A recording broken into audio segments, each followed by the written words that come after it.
Well folks, here we are, day one of Special Projects Pack number 15. Those of you who know me knew this one was coming. I'm pretty sure we've done it in the past as well, in what, GT6 it would have been. A build for the Mitsubishi Evo VIII FQ400. This is still my favourite version of the FQ400. As cool as the Evo X is, this one's just so much more of like a hardcore track day focus kind of monster car. 3.5 second 0 to 60 time, 175 mile an hour Evo. What's not to like? Plus it's just such a badass looking car. I chose to do the livery on this one myself because from the ones that other people had done, I wasn't quite happy with how they'd done it. So it's got the updated number plates, it's got the aero, it's got the FQ400 badging on said plates and on the side of the car. The rims, I'm using only Mitsubishi colours as well, just to make it that much more authentic. I've done 4 versions, which you can grab via the link below. I've done, of course, this grey, which is my favourite. I've done silver, red, and white, so all Mitsubishi colours. And then, as far as the upgrades themselves, of course, the real car has, 405 horsepower, I believe, so it depends how OCD you want to get, how specific and close to that you want to get. The closest I could get without having to really restrict anything was 402. Which to me is close enough to be happy with it, but you'll have to decide that for yourself when you see what I fitted. So we've got the sports air filter, the sports silencer. Incidentally, I'm so happy that the sports silencer looks right, because obviously the FQ400 has a bigger pipe on the back, but without like the blue tinge of a semi-racing or the racing one. So that just looks perfect on this car. For the pads, I've gone for sports pads. We'll come back to the point of brakes in a second though, because the pads is all I've done. You could make an argument, of course, for having sports discs as well, and you may as well do it. I just haven't because I wanted to see how it would feel. To be honest, I kind of feel like it's okay without them, but like I said, you'll have to choose for yourself. I've left it on sports hard tyres because those seem appropriate for what it is. As far as the club sports section, we've got the sports clutch and flywheel. Like I said, you could go for those discs if you wanted to. Depends as well if you want to keep it to 550 points, because as you can see, that bumps it just over. Personally, I would say the brakes are good enough on the car anyway, but give it a try. Of course, you could always remove them, I guess, if you don't end up using them. I haven't bothered with the power restrictor. We didn't need it in the end. We do have the ballast, though, and this is where some people might disagree. I would love to hear maybe some owners who have perhaps weighed their car on a weighbridge or whatever.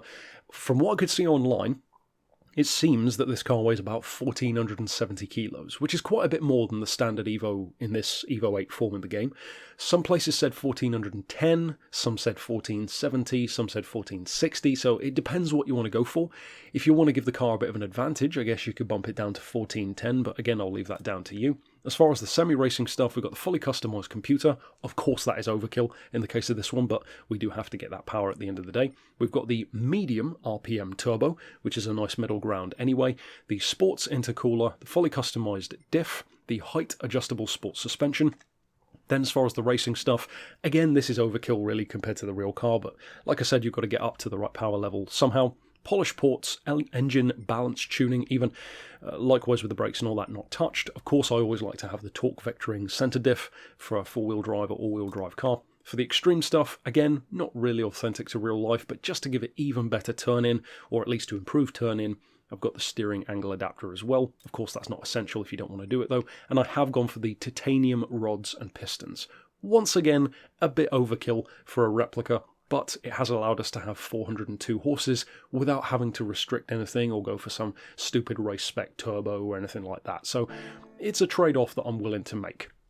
So that's it for the visuals, that's it for the build. Now, of course, you want to know the tuning side of things. In terms of performance on this one, in terms of how it handles, we'll get to that more so in a second, but it's probably a bit heavier through corners than you'd expect. That is partially because of my preference for having a 50-50 split, which of course isn't for everyone, but personally I quite like having that understeer. It means that the car never really catches you out, you always know what it's going to be like, so you can account for the understeer and use it to your advantage. But like I said, each to their own. As far as the actual settings, the ride height seems pretty high, 120mm front, 125 back, but if you look at it, it certainly isn't too high, and I wanted it to look accurate to the real car. As far as the anti-roll, of course you can't adjust those with this suspension. We've got 25 and 45 for the dampers, 1.95 on the springs, a little bit of camber, 1 and then 0.5 on the back. It's got a little bit of toe anyway, and of course, again, with the sports suspension, you can't change that anyway. As far as the diff, won't necessarily be for everyone, but I quite like the 10 all-round approach to this one with that 50-50 split. Give it a try. If you do find it a bit too heavy, which I'm sure some people probably will because it is heavier than you'd think through corners, then you might want to give it a change up. Nothing wrong with that. That's just what I personally like for this one. Transmission I've left standard. The reason why I've left it standard is I looked up online what the actual ratios of an FQ400 are, and at least from what I could see, it seems that they match the numbers in the game, or at least the final drive and top gear matches the numbers in the game. That could be wrong, but like I said, from what I could see, that seemed to be the case. The, of course, power restrictor and ECU are untouched. We've got 70 kilos of ballast. Like I said, that depends what kind of weight you go for. It seems that the FQ still has a 60-40 split, so I've left that right in the middle. And as far as the aero, again, this is probably overkill, really, but I've got it on the highest settings just for maximum grip, because why not? As far as the rest, of course, everything there is fitted as you saw, and it nestles quite nicely, even on sports tyres under 550 points.